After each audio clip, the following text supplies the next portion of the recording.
I'm a little nervous about putting this video together today because I'm about to ruffle a few feathers. Sorry. Not sorry. Assalamu alaikum, ahlan wa sahlan. I'm Ryan from Arabic Workshop. And actually what I'm going to talk to you about today isn't all that controversial. If you are a student or a teacher who disagrees with anything that I say, that's absolutely fine. Let's start a discussion.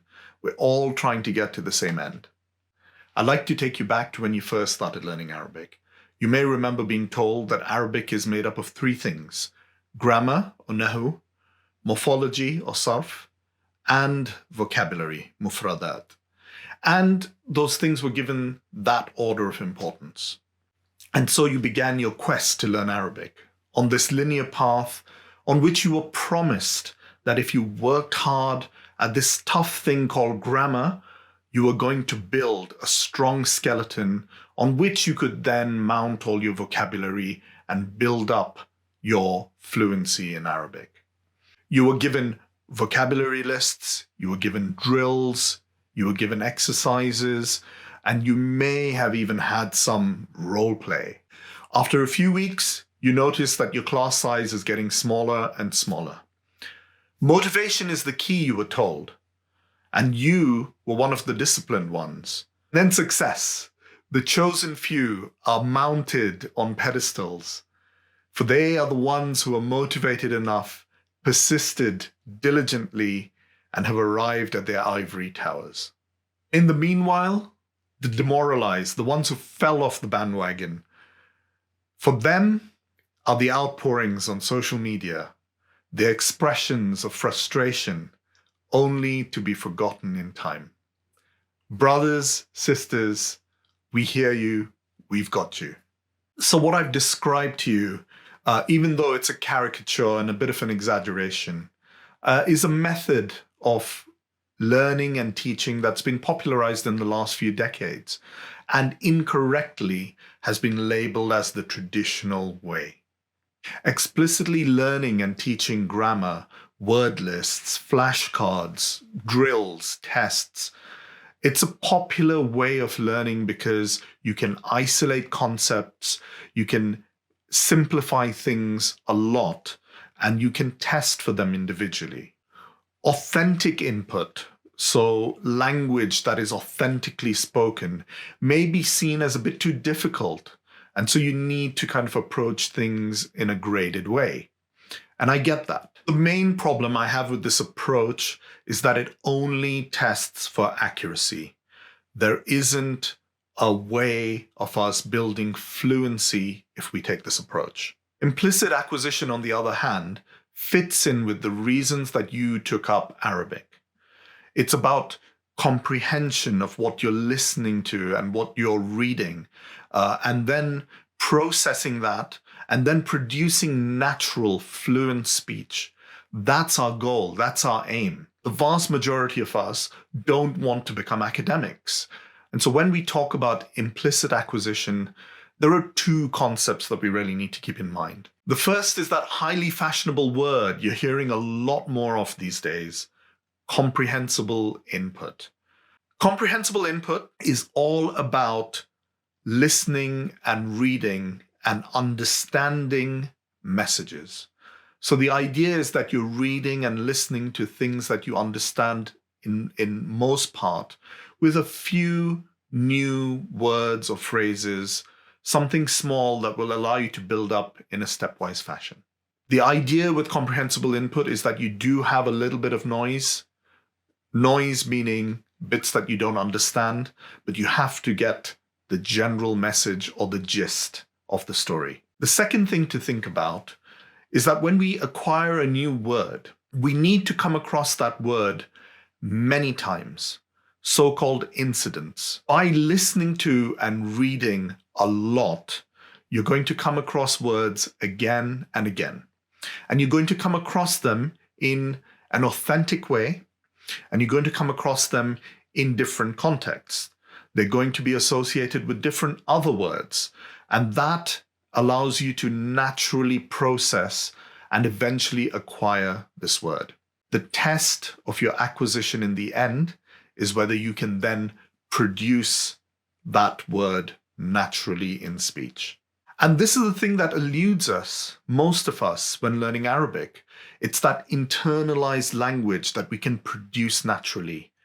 We try to study it for years and years and years, and we just don't get there. And it's really because we're not doing enough input. So the way I like to think about explicit teaching and learning compared to implicit acquisition is to think of the analogy of a child playing in a sandpit. The child has a purpose. They want to build a sandcastle. And they're now going to do what they can to build up that sandcastle. There's a lot of trial and error. There's a discovery of tools. There's a discovery of how wet you need to make the sand and how the dry sand acts. There's the discovery of how you can use a spade and a bucket to help you along your way. The thing is, the child is playing and enjoying himself or herself and acquiring that knowledge, the knowledge of how things work, without being able to describe terms like gravity, friction coefficients, particle interactions. That is the difference between learning the qawa'id of a language and its grammar and learning how to communicate. A technical linguistic competence and a communicative competence. Communication being the ability to input, process, then output. So what's the big deal? Like, why can't I just do the explicit learning approach and just do lots of it, and in time I'm going to get there? Well, the evidence would suggest that two things happen. The first is that you're likely to build up an editor in your brain. You're likely to have a need for a lot of time to process your sentences before you produce them, and that slows you down. The second important thing is that it builds up a lot of anxiety, and so that anxiety, the affective filter, as it's called, gets raised, and you just stop learning. So the idea with an implicit approach is that it's more relaxed, it's more natural, you make as many mistakes as you need to with the understanding that there is a natural progression, there's a natural order in which your brain will process information and produce it, irrespective of what you've been learning. But you will produce it, and it will come gradually and in time. You just need to keep that input going. That's not to say that I disagree with grammar entirely, okay? It is important. I agree it's important, but it's all about timing and sufficiency. When you're first learning and you're trying to achieve a good amount of vocabulary, then yes, the grammar is important at the right time. But you don't need to be learning about all of its conditions, the names of the different rules, and to be able to produce all the exceptions all in one go. What you need is to be able to understand messages, like we talked about with comprehensible input, and learn as much grammar as you need to make that happen. You do not need to, for example, know that the relationship between two words is that they're na'at and man'ut, and that they have to agree in definiteness, case, gender, and number. Okay, you can see there that I had to take some time to think about those four conditions, even though this is a basic lesson in grammar. Think about what I would need to do if I was trying to produce sentences on the fly in a fluent manner. It was just going to take too long for me to be able to speak. What I suggest is that the vast majority of people concentrate on input for the first couple of years, build up a decent amount of vocabulary and build up the system in your brain where you're thinking about the Arabic, not letting someone else process that for you by explaining the rules, but allowing all that great, rich process to happen in your brain, because that's part of the acquisition process. It's the questioning, it's the why do these sentences sound like this? And there is going to be bias from your own language coming through. You're going to make sentences with words in the wrong order, and that's completely okay. As long as you have people around you who are willing to patiently listen, try and understand the message, and then explain that to you. And then once you've reached the stage where you've picked up quite a lot of vocabulary, some people suggest maybe 5,000 word families, which is quite a lot. That's the time for you to open up the grammar books and start learning the qawaid. That's the time where you've understood that language is part of that socialization process. It's a way for you to think and express your thoughts.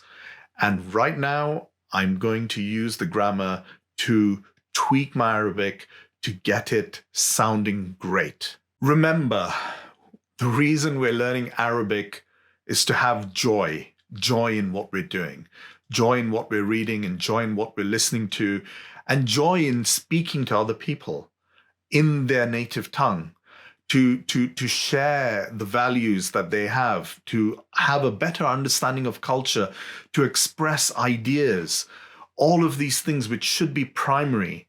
And by the way, we do that through language, and we're acquiring the language, something that's going to take us time. But let's enjoy the journey. Let's not just look forward to the end. So I hope you can agree that this approach that I'm talking about is quite a powerful approach. It is a mental shift. It is a mind shift for a lot of people. And it's one of the reasons that we at Arabic Workshop have really pivoted our approach now. And we're moving more towards vocabulary acquisition and input as our main focus. Everyone on the Arabic Workshop team is able to teach grammar. If we wanted to, we could do that tomorrow. And it would be quite lucrative for us, to be quite honest. What we're trying to do at the project is change our mindset, because we know that the long-term goal for most of us learning Arabic can only really be achieved through making things interesting, to using language to achieve a different goal. And I hope that one day you and I laugh about the fact that this was a thing that happened when people were learning Arabic. Join me in the next episode where I talk about more of the features of the intrinsic approach that we're going to adopt in the 100 Days of Arabic program. I hope that that's going to be really helpful for you. I hope it's going to give you the mind shift you need to engage with the program and to understand what you're trying to achieve. أتطلع إلى لقائكم قريبا والسلام عليكم.